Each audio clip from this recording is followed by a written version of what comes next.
Hi guys, welcome to Friggin' Jeep. If you're new here, welcome aboard. My name's John and I'm the proprietor of this mess, and kind of got rained out today. I was planning on splitting some wood that I got cut up over there yesterday. If you saw last night's video, if not, go back and check it out. There's a lot of good videos in the past. Can you see where I drove in? See the trails? Shh. We've had almost 3/4 of an inch of rain this morning. And I'll show you a little short of that after in a minute or two. Then the sun came back out, which it's beautiful out here today, and then I come down here and started sprinkling again with the sun out. Should have been a rainbow with a pot of gold for me, but they cheapened out. Well, yesterday I was playing around with the piece of steel that I need to put under that, but I wanted to move the sawmill down to this area where the log turner is, and the engine wouldn't start. So today what I did is I had a bad battery in the 544, if you recall, which come from Battery Warehouse, which I don't think it should have gone bad in that short a period of time, but it was 6 years, which sounds like a lot, but that machine has never run, never bounced. I mean, it runs all the time, and I'm not even going to get into that. 6 years sounds like a long time, but the battery that's in the 450 over there is 19 years old. That's extraordinary. But I expect more than 6 years out of a battery that's not abused at all. It's exercised and brought up the temperature and wasn't bouncing around. It's a commercial, so it's heavy duty grade. So then I came over here to start this, and I had another battery from Battery Warehouse, and the sawmill wouldn't start, so I couldn't move that down. So I loaded 3 of their batteries up and went up to it, and this battery here was only, I think, 2.5 years old. And they tell me, well, it's only got a 2-year warranty on it. Well, I'm not. So I gave it to him. I said, check it out. And he says, well, it's dead. I said, I told you it was dead when you took it out of the car. I said I know it's dead because it wouldn't start the machine up.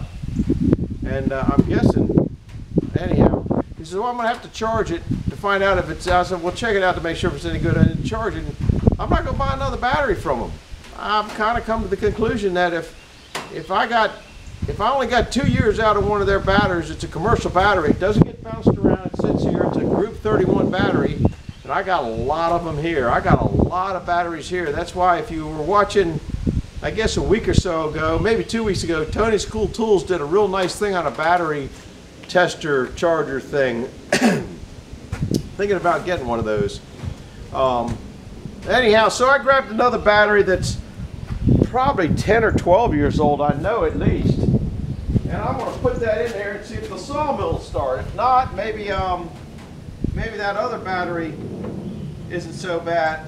Oh my goodness! And these Group 31 batteries are not light batteries, but we're going to throw it in there. It just seems to me that this isn't a battery or in a spot that gets abused, like shaking around like in my truck. I'm not going to even take the time to clean these terminals. I just not interested in that.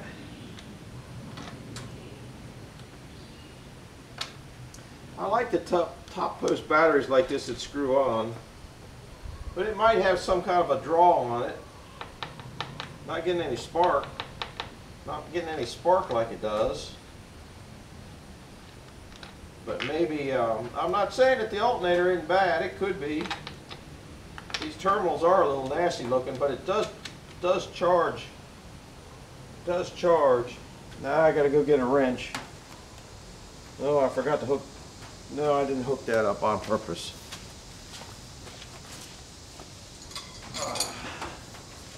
Anyhow, so I go up I got to drive, I don't know, about 15 miles up to Westminster tomorrow to have them tell me that battery is no good or something. I don't know. Maybe like I said, I'll let them charge it and test it and do whatever they want. Of course, they don't have a machine that'll load test them and knock off the surface charge. You're kind of wasting your time. This battery here is at least 12 years old. At least. There's no nomenclature on it to tell me the age, but I know where I got it. I know it's at least 12 years old. Let's see what it'll do. I don't want these to shake and vibrate off. There you go. That's at least a 12-year-old battery, at least. Let me see if it's charging. Right now, the alternator doesn't show charging even.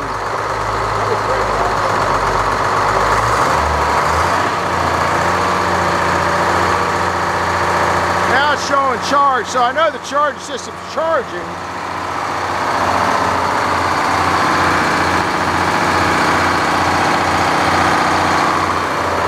Well, can't find out where you went right there. Let me move this thing down. I got to press in the clutch. I got to press in the clutch.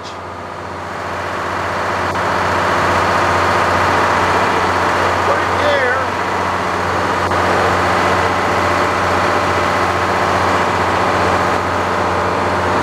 Let the clutch out.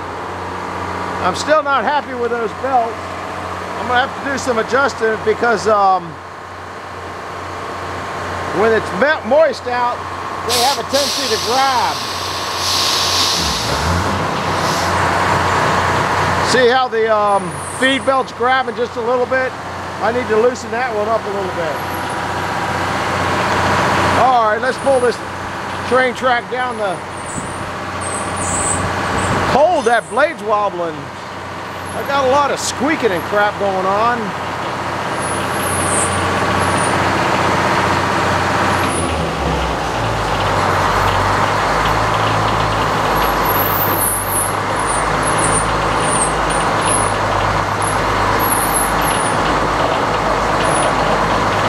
I'm gonna stop it right about there. Now I can get in there and do some exact measurements. So we'll bring you back in a little bit. Hi guys, believe it or not, it's about a half hour later. It takes a little more time than I thought.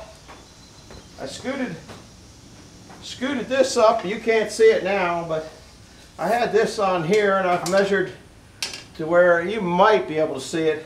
I'm an inch back from here. Okay, then what I did was I forgot a pencil is what I did. I put this board underneath there to basically that's going to be the height of the angle iron, so it's going to either come in and go like this. I think it'd be probably better off to go out that way and give it a wider stance. So I'll probably come up and go down like that. See where it hits on here, it looks like I'm going to have, you can't see it here, but there's a piece that protrudes out there that I'll grab you there for a minute. We ain't going to be too much longer here. Just to show you what's kind of going on. That I put in and squared up. This piece here is proud of this. So I can't just put a flat piece on that other piece, and it comes out pretty close to these. I don't know if you can see those bolt holes in there. So I have to see where this comes in relation on here. So I got to mark this here and mark that there to see if that's the length of the board that I want. Plus that board there has got a little stab on the back just to stick out because it can and it doesn't hurt anything, and that gives you a little more wobble room. Plus I got a mud dauber down there giving me a fit. Then I put this is what I had in over here. Okay, so you can see it's about an inch further back. I measured it's an inch further back, or maybe a hair further. But if I put a flat piece on this that comes through, then I'll have to deduct that from the measurements. But this is what I got to get now is this at this point, two of them cut off at that length. So we'll bring you up there when I start cutting that off. I put to see, because that piece is proud, you can't get a measurement off of it. But what I did is I went up to this part here, and then you can see it's parallel to the track at this point. So, or trackways actually, trackways, whatever. Anyhow, that's next. Now I'm gonna mark this, go get a marker and mark this, then bring it out and measure it and see if I come up with the same amount. So that's what we're at. So we'll see you back in a little bit up at the cutting stage. Bye-bye. Guys, we got a full-blown rain out today. So I'm not going to get any log split or any of that kind of stuff done. But what I did do is I went up and got the steel to make the pieces down there for the sawmill. And I went to the battery place to have them check the battery out. I got to go up and find out what's going on with it tomorrow. Another battery failure. I'm having too many battery failures right now, so that's what's going on. You want to sit here and watch the rain and the flags fly and the wind blowing. I'm 6 feet away from there and still getting rained on. And my wood's out there being nice and dry. I don't think there's going to be any moon dust down at the sawmill today. Anyhow, I would have made this a minute one, a short. Don't know how to do shorts anymore.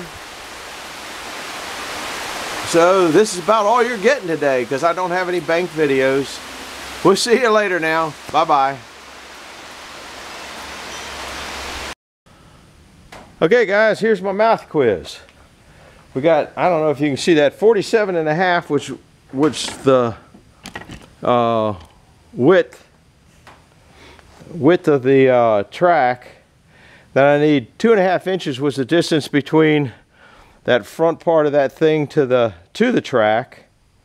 Okay, plus 75, which is the little leg that I got back here on there, comes to 51 inches. So if I flip it over,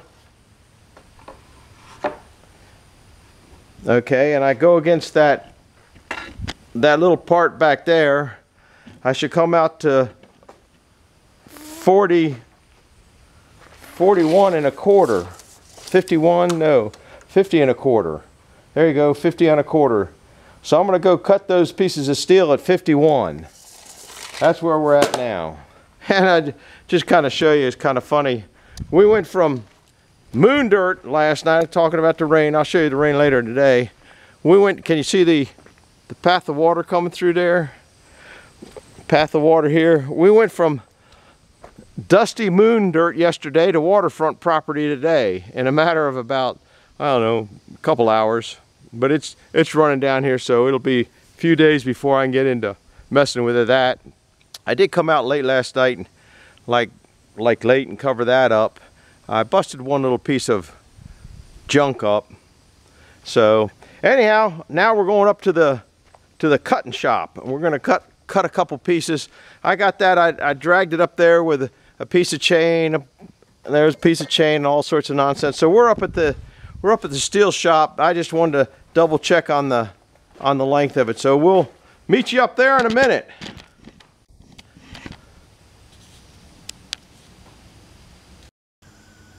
Well guys, I told you I'd bring you around. We're down at the chop shop and trying to get this thing in right.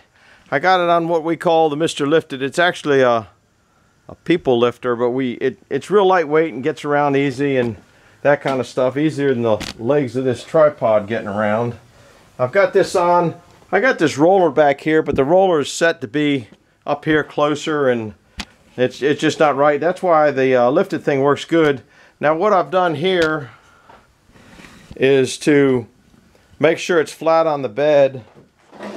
I just got this real thin piece of things. It's one of my signs.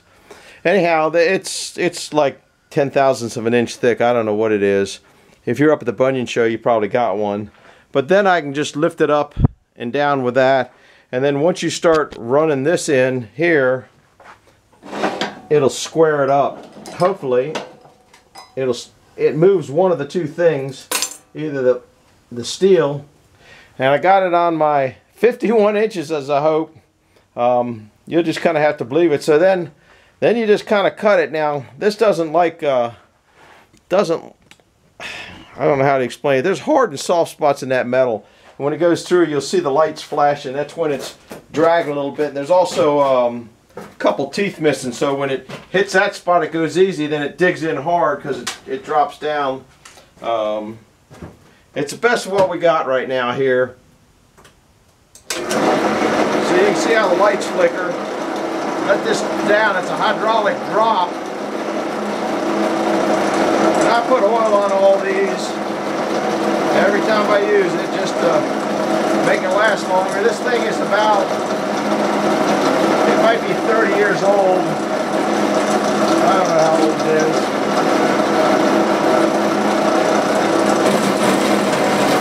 See the lights flickering?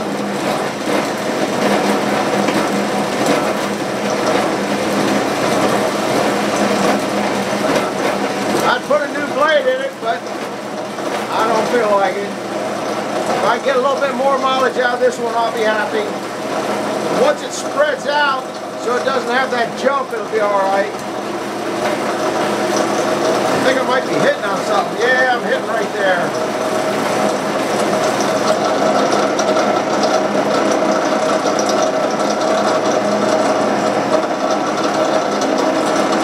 No wonder it didn't want to cut and stop bouncing. Now we're back to bouncing. You know me, I'm a misfit. So I'm not going to suffer you through this. I'm not going to chipmunk you through it. I'll just bring you back when they're cutting. We'll be up the behind the house wire brushing. So we'll be back a little bit. Hang in there.